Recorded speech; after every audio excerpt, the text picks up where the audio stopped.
बेहद खास कार्यक्रम स्वस्थ विचार में। मैं हूं आपके साथ आपका साथी विकास। दर्शकों, स्वस्थ विचार एक ऐसा कार्यक्रम है जिसमें रोजाना आपको कुछ आयुर्वेद के नुस्खे और रोगों के बारे में बताया जाता है, जानकारी दी जाती है। किस तरीके का रोग किस तरीके से पनप सकता है, क्या कुछ संभावनाएं होती हैं, क्या कुछ ऐसी सावधानियां हमें बरतनी चाहिए जिसकी वजह से रोग हमें छू भी ना सके। लेकिन इसके लिए आपको जागरूक होना बहुत ज़रूरी है और यही हमारे इस कार्यक्रम का मूल उद्देश्य भी है। इस कार्यक्रम के जरिए हम आपको जागरूक करते हैं आपके स्वास्थ्य, आपकी सेहत के प्रति, और इन सभी विषयों में हमारा मार्गदर्शन करते हैं जाने माने असाध्य रोग निवारक गायत्री सिद्ध पंडित श्री लक्ष्मण दास रतन भारद्वाज जी। चलिए सबसे पहले गुरु जी का स्वागत करेंगे और कार्यक्रम की शुरुआत करते हैं। गुरु जी, आपका स्वागत है। नमस्कार। नमस्कार। ये कार्यक्रम हम आपके लिए लेकर आए हैं और हम चाहते हैं कि आप इस कार्यक्रम का हिस्सा भी बने। जब भी आप इस कार्यक्रम को देखने बैठे तो सबसे ज़रूरी है कॉपी पेन भी साथ में लेकर बैठे, उसके उपचारों को लिख ज़रूर लिया करें। और यदि आपके साथ किसी भी तरह का कोई रोग है, कोई शारीरिक कष्ट है, तो आप इस कार्यक्रम से सीधे जुड़ सकते हैं। गुरु जी से भी आप बात कर सकते हैं, हमें कॉल कर सकते हैं, जो नंबर आपकी टीवी स्क्रीन पर चलाए जा रहे हैं। तो चलिए शुरू करते हैं आज के मुख्य विषय पर चर्चा। गुरु जी, आज हम एक रोग के बारे में बात करेंगे जिसका नाम है निमोनिया। एक ऐसा रोग जो बुखार के साथ शुरू होता है लेकिन शरीर को बुरी तरह तोड़ कर रख देता है, बिल्कुल शरीर को कमज़ोर बना देता है और बहुत जल्द ठीक भी नहीं हो पाता। और कहते हैं कि अगर निमोनिया एक बार घर कर जाए तो फिर उसको ठीक कर पाना बहुत मुश्किल होता है। देखिए, आज पूरे संसार में बिजनेस है, डॉक्टर ने थ्योरियाँ पढ़ी उसके अनुसार चलते हैं। मैं इस चीज़ को मान्यता नहीं देता। आयुर्वेद में कोई भी रोग परमानेंट नहीं है। मेरे लिए तो हर रोग ऐसे है जैसे खेत में से गाजर मूली निकालना। जिसको निमोनिया हो जाता है, इसके फेफड़ों में ठंड बहुत ज़्यादा होती है जिससे फेफड़ा सिकुड़ता है और बलगम जो होता है उसमें वो सूख जाता है। अब रोगी को सांस लेने में बहुत तकलीफ होती है और उससे बोला भी नहीं जाता। अब इसके लिए तो 3 चीज़ों की ज़रूरत पड़ती है। हींग, लहसुन और सरसों का तेल। ये 3 चीज़ें हैं तो आप 24 घंटे में चाहे आपको डबल निमोनिया भी हो समाप्त हो जाता है। सबसे पहले आप जितना सरसों का दाना होता है इतना हींग ले लें और 1 चम्मच पानी में उसको गर्म करें, घुल जाए। सबसे पहले तो वो पिला दो रोगी को। फिर उसके बाद 1 ग्राम के लगभग हींग लें और 3 तुल्ली लहसुन की दरदरी कूट करके 50 ग्राम सरसों के तेल में डालकर धीमी आंच पे गर्म करें। जब लहसुन का रंग बादाम के रंग पे आ जाए तो उसको निकाल लें। अब तेल को हल्का गर्म रहने दें और उस रोगी की छाती पे ऐसे मालिश करें जैसे औरत के बच्चा पैदा होता है उसकी मालिश करते हैं। हवा से बिछाएं, कमरे के अंदर करनी है और आधा घंटा मालिश में कम से कम आपका 20 से 25 ग्राम तेल छाती पे लग जाएगा। अब उस पर यदि आपके पास डॉक्टर वाली रुई है तो रुई को थोड़ा गर्म करके जितने हिस्से में तेल लगाया है, मालिश की है, उतने पे उस रुई को रख के ऊपर से खाकी रंग की सेलो टेप से पट्टी कर दें। पट्टी करने के आधे घंटे के बाद उसको बड़ा पसीना आएगा। हम्म। और निमोनिया तो आपका ऐसे समाप्त होगा जैसे जलती अग्नि में पतंगा नष्ट होता है। अब जैसे अभी आपने पट्टी की है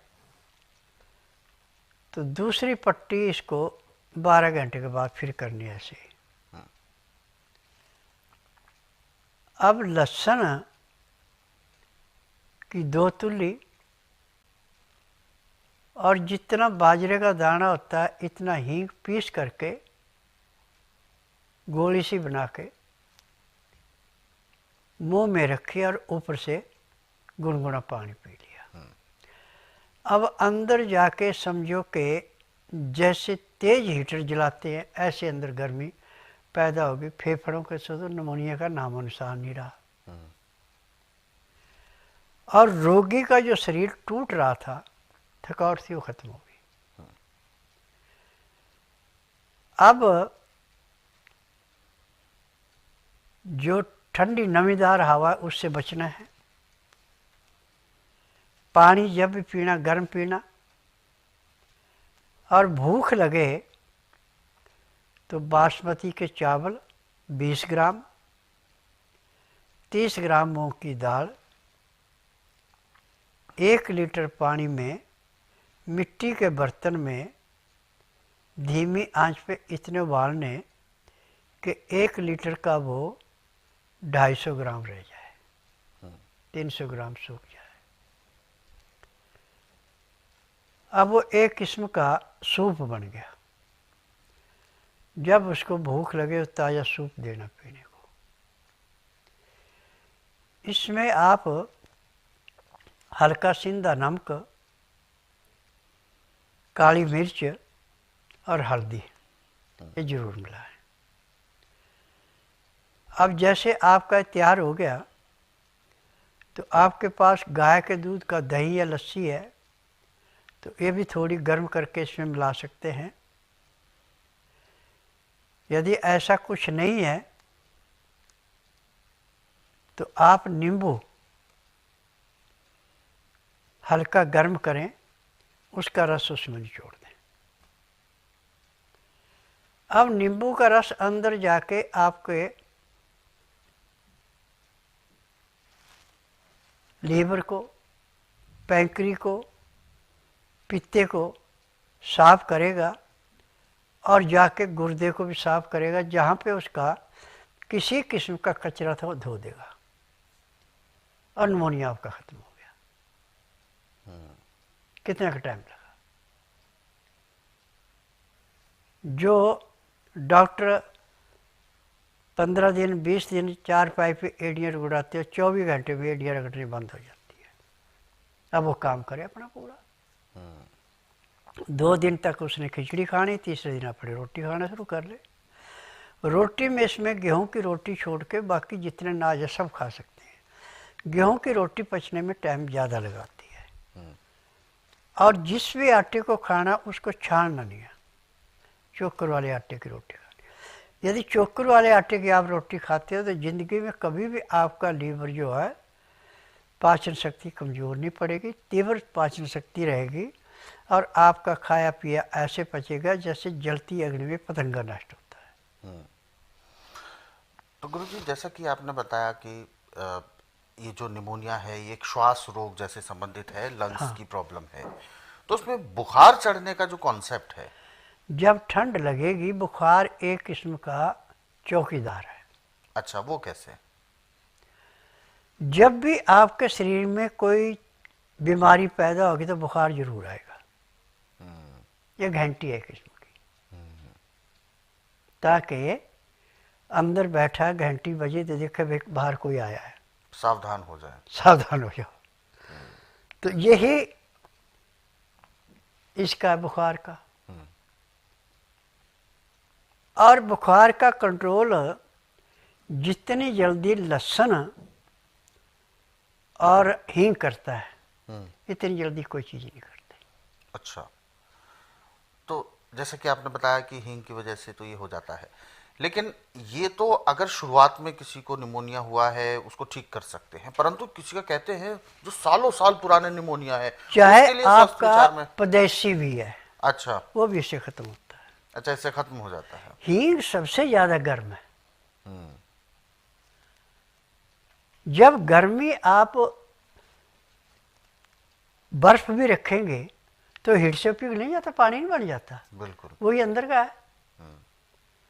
जैसे पानी से ठंड लगने बर्फ जमती है, ऐसे अंदर फेफड़ों में निमोनिया होता है और कुछ नहीं है। बस इतना ही इसका बस होता है। बिल्कुल। तो दर्शकों, इस नुस्खे को आपने लिख जरूर लिया होगा कि किस तरीके से आप निमोनिया जैसी बड़ी परेशानी को भी ठीक कर सकते हैं। और ऐसे और भी नुस्खे हैं और भी उपचार हैं, समय समय पर इस कार्यक्रम में उसके विषय में चर्चा भी होगी, आपको बताया भी जाएगा। और इसीलिए हम आपको याद भी दिलाते हैं कि जब भी आप इस कार्यक्रम को देखने बैठें तो कॉपी पेन साथ में ज़रूर लेकर बैठा करें। उसके उपचार आपको बताए जाएँ उनको आप लिख ज़रूर लिया करें। और आप भी यदि इस कार्यक्रम से जुड़ना चाहते हैं, किसी भी तरह का कोई रोग है, कोई शारीरिक कष्ट है, तो आप इस कार्यक्रम से सीधे जुड़े, हमें कॉल करें या व्हाट्सएप के ज़रिए मैसेज भेज सकते हैं। आगे बढ़ते हैं और जो व्हाट्सएप मैसेजेस हमें दर्शकों ने भेजे हैं हम उनको भी इस कार्यक्रम में ज़रूर शामिल करेंगे। और एक व्हाट्सएप मैसेज हम यहाँ पर ले रहे हैं। ये मैसेज हमें आया है गुरुजी चंद्र प्रकाश जी का, और इन्होंने अपना मैसेज भेजा है कोलकाता से। इनकी समस्या है, ये कहते हैं कि गुरुजी जैसा कि मैं अभी कार्यक्रम भी देख रहा हूँ और निमोनिया को लेकर आप जिक्र कर रहे हैं, इनके साथ दिक्कत है कि इनको बुखार चढ़ता है और हर 2 महीने 3 महीने पे ऐसा बुखार चढ़ता है कि 3-4 दिन के लिए 5-6 दिन के लिए इनको हॉस्पिटलाइज होना पड़ता है। देखिए, आपके लीवर की कमी है सारी। यदि आप बुधवार छोड़कर गुरुवार से लेकर मंगलवार के बीच में मेरे आश्रम में आए, जिस दिन आना उस दिन रात्रि 10 बजे तक खा पी के दातन कूड़ा करके बड़ी इलायची मुंह में रख के चूसते रहें। जब तक मैं सुबह नाड़ी परीक्षण नहीं करूं, आपने एक बूंद भी पानी नहीं पीना, ना कुछ खाना। 9 से 10 के अंदर अपना नामकरण कराना। 10 से 12 मैं नाड़ी परीक्षण करूंगा।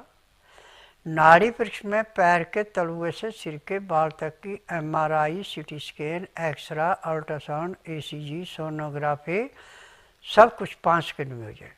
फिर इसके बाद दवाइयाँ खाने की हैं, दवाइयाँ पीने की हैं, मालिश करने के तेल हैं, आँख में, नाक में, कान में डालने की दवाइयाँ, दांत भंजन है। जब ये दवाई लेंगे तो जिस दिन मेरे पास आएंगे आपको दोबारा हॉस्पिटल जाने की ज़रूरत नहीं पड़ेगी, ना ही आपको बुखार आएगा। तो चंद्र प्रकाश जी, ये जो समस्या है ये आपकी ठीक हो सकती है। और जैसा आपने बताया कि कई साल हो गए हैं आपको इस तरीके की समस्या से जूझते हुए, इन्फेक्शन भी ये एक कारण हो सकता है, परंतु सही कारण क्या है ये तभी पता चलेगा जब नाड़ी परीक्षण यानी नब्ज चेक की जाएगी। तो जैसा कि गुरुजी ने कहा कि आप एक बार आकर नब्ज चेक ज़रूर करवाएं। और नब्ज जब भी आपको दिखवानी है यानी नाड़ी परीक्षण कराना है तो इसके लिए आपको खाली पेट स्वस्थ विचार आश्रम आना होगा। इससे संबंधित अधिक जानकारी लेना चाहते हैं तो आप दिन के समय में यानी सुबह 10 बजे से शाम 5 बजे के बीच में कॉल कर सकते हैं। नंबर आपकी टीवी स्क्रीन पर है। और दर्शकों, यदि आप भी इस कार्यक्रम से जुड़ना चाहते हैं तो आप हमें कॉल करें या व्हाट्सएप के जरिए मैसेज भेज सकते हैं। फिलहाल जो दर्शक हमारे साथ लाइन पर